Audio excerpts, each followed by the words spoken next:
আমরা সাধারণত তখনই সবচেয়ে বেশি কষ্ট পাই যখন আমাদের কাছের মানুষেরাই আমাদের লুকস নিয়ে আমাদেরকে ছোট করে, অপমান করে। এমনই একটি মুভি নিয়ে আজকে আপনাদের সামনে হাজির হয়েছি, যে গল্পে একটি মেয়ের শরীরের সবুজ রঙের জন্য প্রতিনিয়ত সমাজ তাকে অবহেলিত করতে থাকে, এমনকি নিজের বাবা মাও তাকে অভিশপ্ত বলে অবহেলা করে। সমাজের ভুল নিয়ম এবং ক্ষমতার অপব্যবহারের বিরুদ্ধে দাঁড়ানোর জন্য তাকে সবার কাছে খারাপও হতে হয়। তবে শেষ পর্যন্ত সে কি সমাজে ভালোভাবে বেঁচে থাকতে পেরেছিল? তো বন্ধুরা, আজ আমি রিসেন্টলি মুক্তিপ্রাপ্ত উইকেড মুভিটিকে এক্সপ্লেইন করব। এটি একটি মিউজিক্যালি ফ্যান্টাসি মুভি যা জনপ্রিয় বর্ড মিউজিক্যালের উপর ভিত্তি করে নির্মিত হয়েছে। এটি দ্য ওয়েজার্ড অফ ওজ এর পরবর্তী গল্প হিসেবে কাজ করেছে এবং সেখানে থাকা দুই ডাইনি, আলফা যাকে wicked which of the West বলা হয় এবং গ্লিটার যাকে গুড উইশ বলা হয়, এদের গল্প নিয়ে তৈরি করা হয়েছে। তো চলুন কথা না বাড়িয়ে গল্পটি শুরু করা যাক।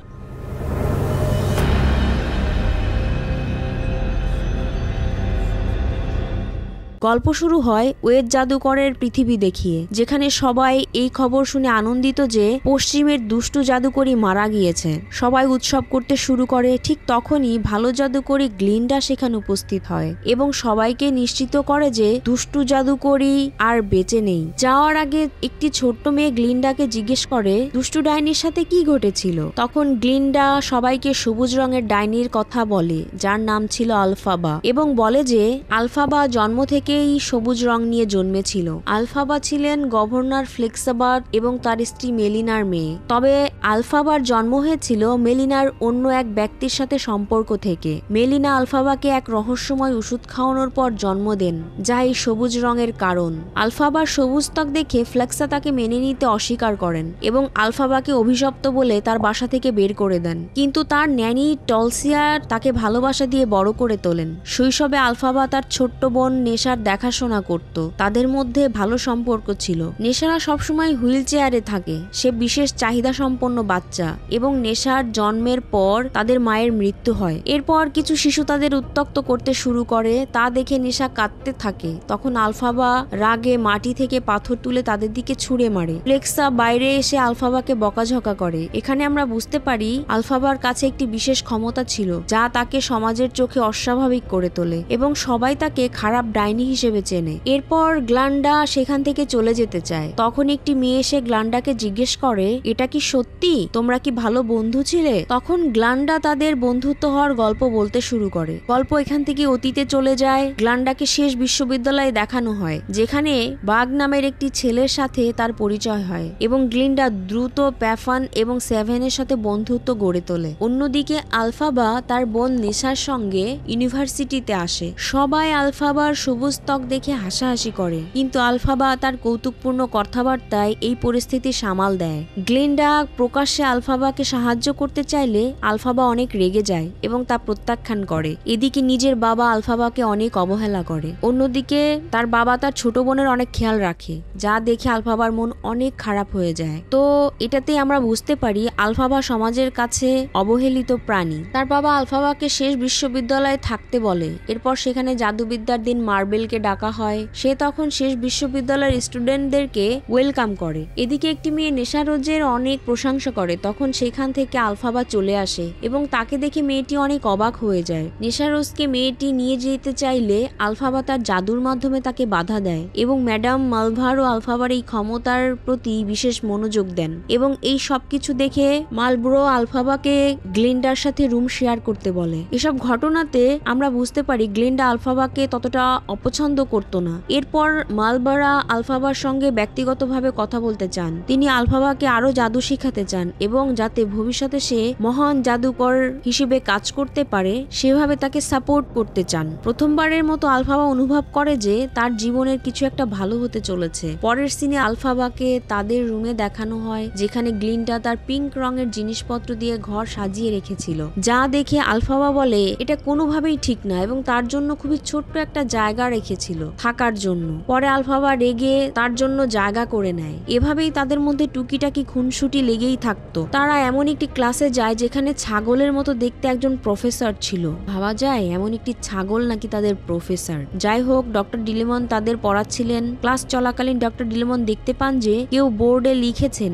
পশুকে দেখা যাবে কিন্তু তার সাথে কথা বলা যাবে না। এই কথায় তিনি মন খারাপ করে ক্লাস তাড়াতাড়ি শেষ করে সেখান থেকে চলে যান। আলফাবা তখন তার মনের কষ্ট বুঝতে পারে এবং তার কাছে গিয়ে মন ভালো করতে সাহায্য করে। এখানে আমরা বুঝতে পারি আলফাবা অন্যদের কাছে এতটা প্রিয় না হলেও প্রফেসরদের কাছে সে অনেক পছন্দের ছিল, কারণ সে খুবই জ্ঞানী একজন মেয়ে। ফলে গ্লিন্ডার আলফাবাকে দেখে একটু হিংসে হতো। রাতে আলফাবা ডক্টর ডিলামনকে কিছু অন্য প্রাণীদের সাথে কথা বলতে শোনে। তারা আলোচনা করছিল কিভাবে ওজের পশুদের দমন করা হচ্ছে এবং তাদের কথা বলার ক্ষমতা কেড়ে নেওয়া হচ্ছে। ডক্টর ডিলেমন আলফাবাকে দেখতে পান এবং তারা একে অপরের সঙ্গে তাদের কষ্ট ভাগ করে নেয়। তখন আলফাবা মনে করে জাদুকর ওজ হয়তো এই সমস্যার সমাধান করতে সাহায্য করবে। এখানে বলে রাখা ভালো, ছোটবেলা থেকে আলফাবা ওজে যাওয়ার খুব ইচ্ছে ছিল। পরে আলফাবা একটি জঙ্গলে যায় যেখানে তার দেখা হয় সুদর্শন প্রিন্স ফিরো টিগেলার সঙ্গে। ফিরো খুব আকর্ষণীয় ছিল। ফিরো আলফাবাকে দেখে সাহায্য করতে চাইলে আলফাবা তাকে পাত্তা না দিয়ে সেখান থেকে চলে যায়। এমন ব্যক্তিত্ব দেখে ফিরো অনেক মুগ্ধ হয়ে যায়। শীঘ্রই সবাই জানতে পারে যে প্রিন্স ফিরো এখন এই বিশ্ববিদ্যালয়ে পড়বেন এবং গ্লিন্ডা তাকে নিজের প্রেমিক বানানোর জন্য নিজেকে সাজায় এবং ফিরোকে ইমপ্রেস করার চেষ্টা করে। একই সময়ে সে বাঘকে নেশার প্রতি আকৃষ্ট করার চেষ্টা করে, কারণ বাঘ তার পিছু কোনোভাবে ছাড়ছিল না। তখন গ্লিন্ডা বাঘকে বলে, দেখো মেয়েটি কত সুন্দর, তোমার উচিত তাকে প্রপোজ করা। এরপর বাঘ নেশাকে প্রপোজ করে, যা দূর থেকে ফিরো দেখে ফেলে এবং গ্লিন্ডার প্রতি তার ভালোবাসা প্রকাশ করে। অন্যদিকে নেশা আলফাবাকে বলে, গ্লিন্ডা খুবই ভালো একটি মেয়ে, সে বাঘকে আমার সঙ্গে থাকার জন্য সাহায্য করেছে। পরবর্তী দৃশ্যে দেখা যায় গ্লিন্ডা একটি সুন্দর পোশাক পরে একটি প্রোগ্রামের জন্য প্রস্তুতি নিচ্ছে। অন্যদিকে আলফাবার জন্য একটি কালো পোশাক রাখা হয়, যা দেখে তার মন অনেক খারাপ হয়ে যায়। প্রোগ্রাম শুরু হলে সবাই অনেক আনন্দে নাচতে থাকে। আলফাবা সেখানে আসলে সবাই তার দিকে অদ্ভুতভাবে তাকায় এবং তাকে দেখে অনেকেই ভয় পেয়ে যায়। সে নাচতে থাকে এবং তার কষ্ট প্রকাশ করে, তবে গ্লিন্ডা এবং ফিরো তার অনুভূতির কথা বুঝতে পারে। পরে গ্লিন্ডা আলফাবার সঙ্গে নাচতে শুরু করে এবং তারা আবেগপূর্ণভাবে একে অপরকে আলিঙ্গন করে। এরপর গ্লিন্ডা আলফাবাকে বলে, তুমি এমন কিছু বলো যা তুমি আগে কাউকে বলনি। আলফাবা চুপ করে থাকে। তখন গ্লিন্ডা নিজে শুরু করে। সে বলে, ফিরো, আমি বিয়ে করব।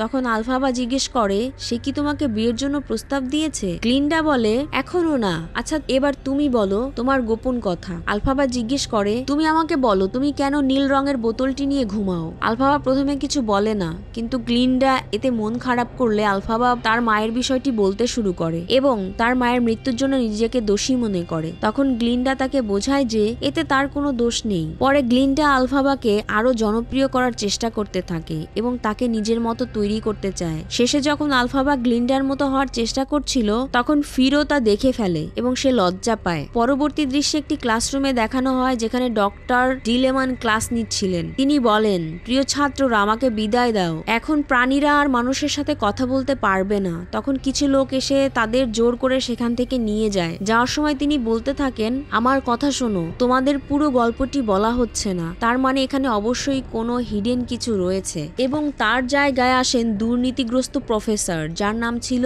নিকি ডিকি। নিকি ডিকি তার ক্লাসে একটি ভয়ঙ্কর সাপকে পিঞ্জিরায় বন্ধ করে রেখেছিলেন, যা তিনি তার নতুন আবিষ্কার বলে দাবি করেন। এখানে আমরা বুঝতে পারি নিকি ডিকি পশুদের দেখতে পারত না। এদিকে আলফাবা ভাবতে থাকে, যদি সব পশুদের এভাবে খাঁচায় বন্দি করা হয় তাহলে কি হবে। তা নিয়ে গ্লিন্ডা এবং ফিরোর সাথে আলোচনা করতে থাকে। তখন ফিরো বলে, আমরা এতে কি করব? আলফাবা এতে রেগে যায় এবং তার জাদু শক্তি বের হয়ে যায়। আর আমরা জানি আলফাবা রেগে গেলে কোনো না কোনো জাদু হয়ে যায়, ফলে ফিরো ছাড়া সবাই ঘুমিয়ে যায়। এরপর আলফাবা ফিরোকে সঙ্গে নিয়ে চুপচাপ সেখান থেকে বাইরে গিয়ে একটি জঙ্গলে নিরাপদে তাকে রেখে দেয়। অন্যদিকে ম্যাডাম মালবোরোকে দেখানো হয়, সে ক্লাসে সবাইকে ঘুমাতে দেখে কাউকে চিঠি লিখতে বসে। এইদিকে আলফাবা এবং ফিরোর মধ্যে তর্কাতর্কি শুরু হয়। এক পর্যায়ে ফিরো বলে, আমার সাহায্য মনে হয় তোমার আর দরকার নেই। তখন আলফাবা খুব ইমোশন নিয়ে বলে, তোমার সাহায্য আমার দরকার। এরপরে তারা এক বিশেষ মুহূর্ত উপভোগ করে। তবে আলফাবা মনে করে যে ফিরো কখনোই গ্লিন্ডার মতো তাকে দেখবে না। কিছুদিন পর এমন থেকে ইনভাইটেশন আসে। তখন ম্যাডাম মালবোরো আলফাবাকে আমারল্যান্ডে যেতে বলে। আমরা আগেই জেনেছি আলফাবার ওজে যাওয়ার স্বপ্ন ছিল ছোটবেলা থেকেই। এটা শুনে সে অনেক খুশি হয়ে যায় এবং আলফাবা ম্যাডাম মালবোরোকে বলে আমি এখনো এটার জন্য প্রস্তুত না। তখন ম্যাডাম মালবোরো তাকে বোঝায় তুমি অনেক ভালো জাদু করতে পারো, যাও তুমি তোমার স্বপ্ন পূরণ করো। এরপর অ্যামাল্যান্ডে যাওয়ার জন্য একটি অদ্ভুত ট্রেন আসে। এখানে আলফাবা সবার কাছ থেকে বিদায় নিচ্ছিল, তখন ফিরো এসে বলে আমি ডক্টর ডিলেমানের কথা চিন্তা করছি, তুমি ঠিকই বলেছ, আমাদের তাদের বাঁচাতে হবে। এই কথা শুনে গ্লিন্ডা ডক্টর ডিলেমানের দেওয়া নামটি সবার কাছে অ্যানাউন্সমেন্ট করে। এরপর আলফাবা চলে যেতে লাগলেই তখন গ্লিন্ডা তাকে রাজি করিয়ে তার সাথে অ্যামাল্যান্ডে চলে আসে। অ্যামাল্যান্ডে এসে আলফাবা এবং গ্লিন্ডার মধ্যে খুব ভালো বন্ধুত্ব হয়ে যায়। সেখানে তাদের ওয়েলকাম করা হয়। এরপর আলফাবা এবং গ্লিন্ডাকে এক মহান জাদুকরের কাছে নিয়ে যাওয়া হয়। এরপর তারা মহান জাদুকরের সাথে পরিচিত হয়। তখন মহান জাদুকর তাদেরকে অনেক ধরনের জাদু দেখাতে শুরু করে